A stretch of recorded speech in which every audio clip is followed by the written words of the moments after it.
that you are here today. Go ahead and hit that subscribe button down below if you haven't done so already. I'll give you like 3 seconds. It is right there, like literally down there somewhere is right there. So go ahead, hit that subscribe button, okay? I'm on the road to 200 subscribers, and it's gonna take you all to get me there. And for those of you that are already subscribed, welcome back. Thank you for rocking it out with your girl.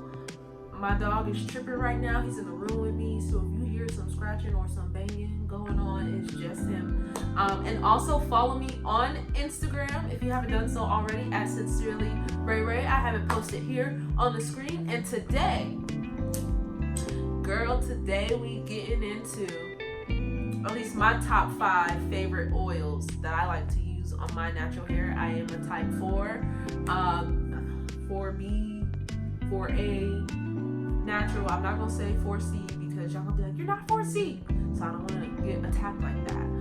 But I am type 4, definitely type 4 hair, natural hair, but more importantly, I have low porosity hair, which is what should matter to you most outside of my hair type.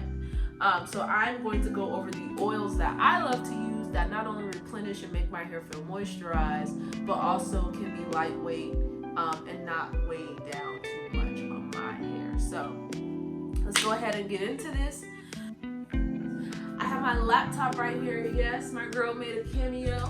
Okay, I have my list ready.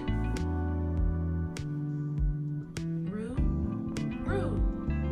I have my list ready to go for you all to go ahead and get into this video. So let's get straight into it. So the first one on my list is going to be Black Jamaican castor oil, okay? More specifically, the Tropical Isle kind, just because, I don't know, I love their Black Jamaican castor oil. So,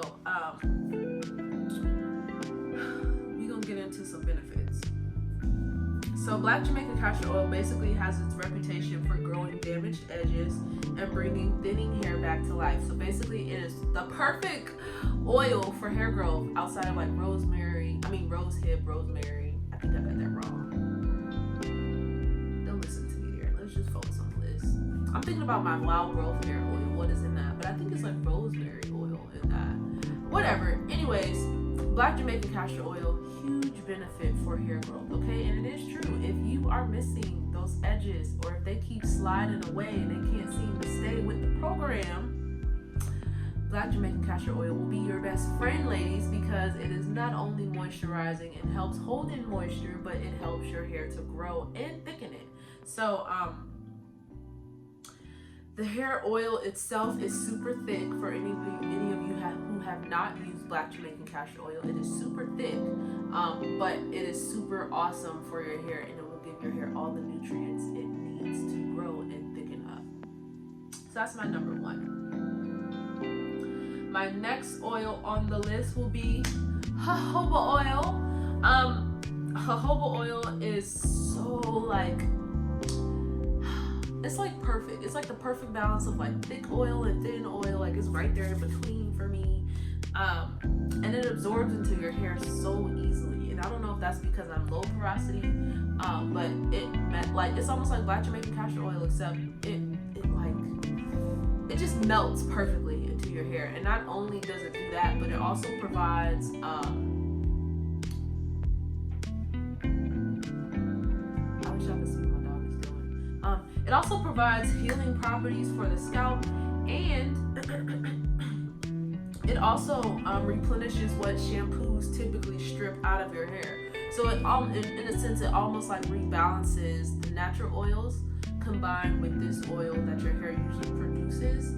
But once you shampoo your hair stripped out, this actually replaces all of that, which is like super awesome, and it's super reparative. So like I said, it's very much so healing. It comes with, it's like there's antioxidants in it that will help heal the scalp.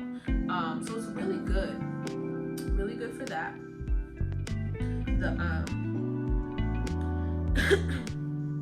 The next oil I will bring up is avocado oil. Avocado oil is super good for hydrating your hair. So hydrating in a sense of helping to hold moisture. And it also controls hair frizz, which for me as a natural, that's like super important for twist out days or even on wash and go days. Reducing the amount of frizz is really good, and really any hairstyle as a natural. Anything that we can have to reduce frizz, sis, we want it. We definitely want it. And it also has amino acids, vitamin B and E, which means your hair, those are important vitamins and nutrients that are needed for your hair to have more shine and elasticity. So everybody wants shiny hair. Depending, doesn't always mean healthy hair, but when you're doing the right thing, it can come off very well, very much so like healthy hair. So avocado is good, so put that on the list, girl. Put that on the list. The next thing is vitamin E oil. Every natural needs to have vitamin E oil in their oil repertoire. Okay, here's why. Vitamin E oil has healing properties for the scalp. So if you suffer from like dandruff or dry scalp, or if you might have like scratched your scalp with your nail and cut it open, or who knows, you was parting your hair with the metal comb and cut your scalp up, whatever the case may be, vitamin E oil has the healing properties in it to heal the scalp from lacerations to dry scalp, which is super, super, super important. And it also helps to protect your hair against breakage, and obviously it's vitamin E, so there's shine attached to it when you use it. The other one, which I'll really kind of save that for last, and I know I said 5, but I'm gonna get into a couple more. I'm sorry, I'm adding this to the list. Two more oils before I get to the very last one. What have I done? Like for 3 already or 4? So should have just said 10 oils, but we'll do 7, pretty much. The main two I also want to get into are olive oil, because everyone has access to that in their kitchen some kind of way, somehow, and argan oil.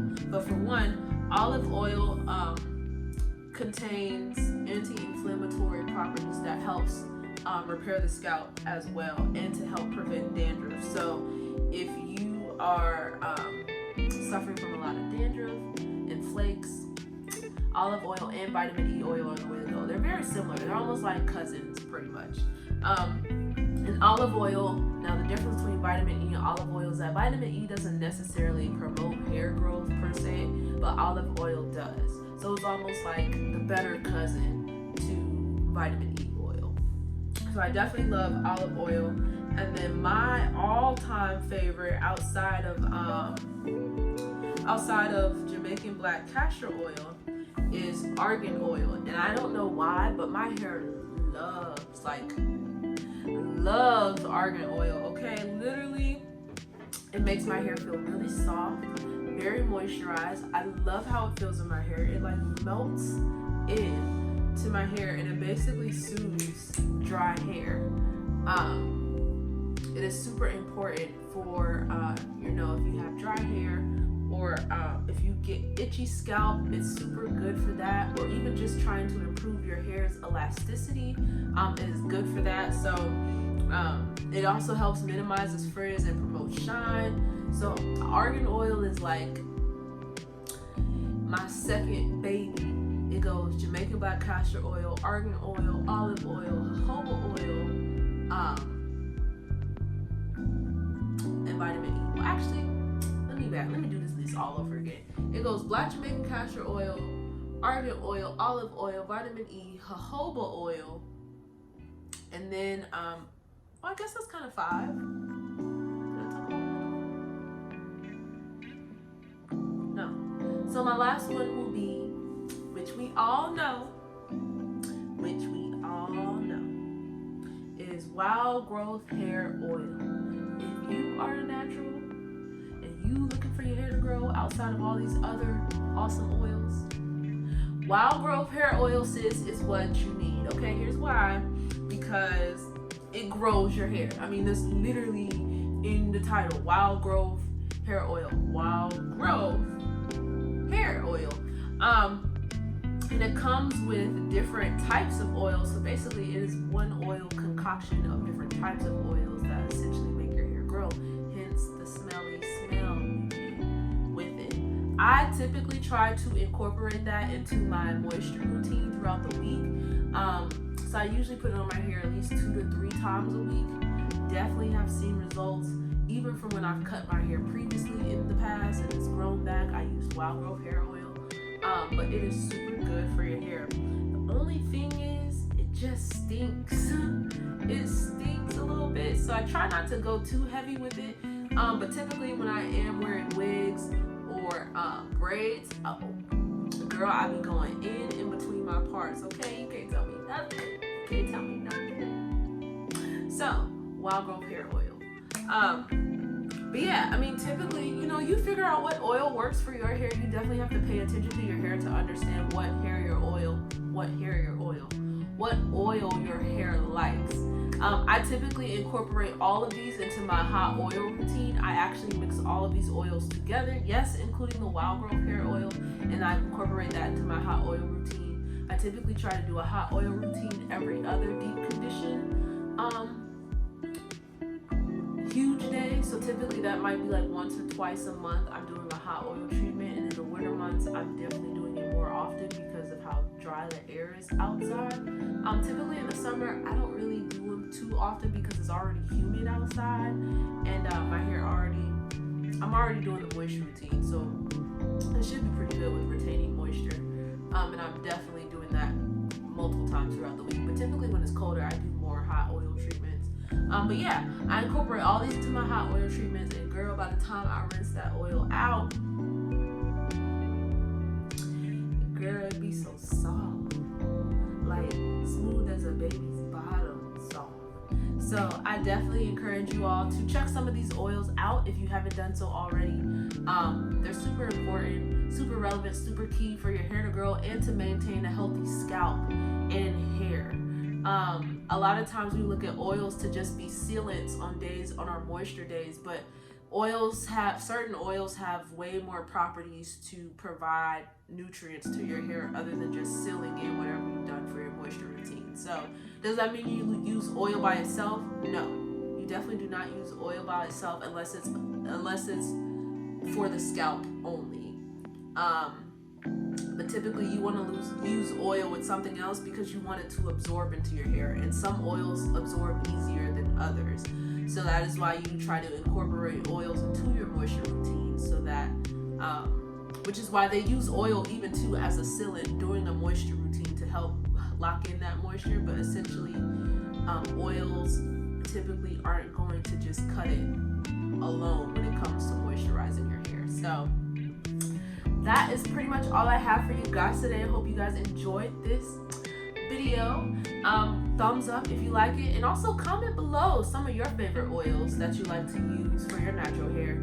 I know everyone's hair type, hair porosity is different. Some oils work for some work for others, and some don't work at all for anybody sometimes. So I would love to hear from you guys, and I cannot wait to see you guys in my next video. And don't forget to hit that subscribe button, sis. Go ahead and hit it. Don't leave me hanging. Go ahead and hit that subscribe button, okay? All right, I'll see you guys in my next video. Bye.